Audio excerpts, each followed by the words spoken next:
নামাতে হবে। তানভীর ভাই ও এখন যেটা করেছে এরপরে ওকে এখানে রাখা যাবে না। আপনি যদি আমার সাথে আলোচনা করতে চান, আপনি আমার সাথে আলোচনা করতে চান। No no. অনলাইনে লাইভ টক শোতে আলোচকদের তর্ক বিতর্কের মাঝেই হঠাৎ একজনকে ইঙ্গিত করে হারপিকের বোতল দেখালেন একজন আলোচক। সামাজিক যোগাযোগ মাধ্যমে মুহূর্তেই ভাইরাল সেই টক শোতে এমন হারপিক কাণ্ড দেখে হাসির রোল নেটিজেনদের। লাইভে হারপিক দেখিয়ে তোলপাড় করেছেন ঢাকা বিশ্ববিদ্যালয়ের আইন বিভাগের সাবেক শিক্ষার্থী ও অনলাইন অ্যাক্টিভিস্ট সাইয়েদ আব্দুল্লাহ। তার ইঙ্গিত ছিল ব্যারিস্টার নিঝুম মজুমদারের দিকে। এরপর থেকে হারপিক নিয়ে হাস্যরসে ভরে যায় নেট দুনিয়া। এর আগে সোশ্যাল মিডিয়ায় ব্যারিস্টার নিঝুম মজুমদারের একটি ফোন কল ভাইরাল হয়। যদিও ভাইরাল হওয়া ফোন কলের সত্যতা যাচাই করা যায়নি। কথিত প্রেমিকার সাথে ফোন কলে তাকে হারপিক খেয়ে আত্মহত্যার হুমকি দিতে শোনা যায়।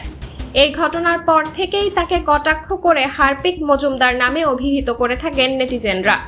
পতিত স্বৈরাচারের অপকর্মের দালালি করায় নিঝুম মজুমদারকে হারপিক দেখিয়ে যথাযথ জবাব দেওয়া হয়েছে বলে মন্তব্য করেছেন নেটিজেনদের কেউ কেউ।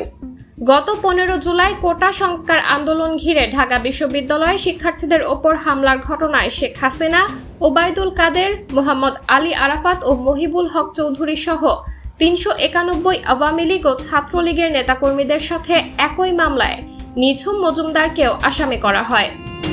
সামাজিক যোগাযোগ মাধ্যমে অনেকেই টকশোটি শেয়ার করেছেন। একজন লিখেছেন, নিঝুম মজুমদারকে লাইভে হারপিক দিয়ে ধুয়ে দিলেন সাইয়েদ আব্দুল্লাহ। টকশোর নিচে সোয়েব সাব্বির নামে এক দর্শক মন্তব্য করেছেন, নিঝুম মজুমদার যেখানেই টকিং করতে আসবে সেখানেই ব্যাকগ্রাউন্ডে হারপিক মজুমদার পোস্টার লাগাতে হবে।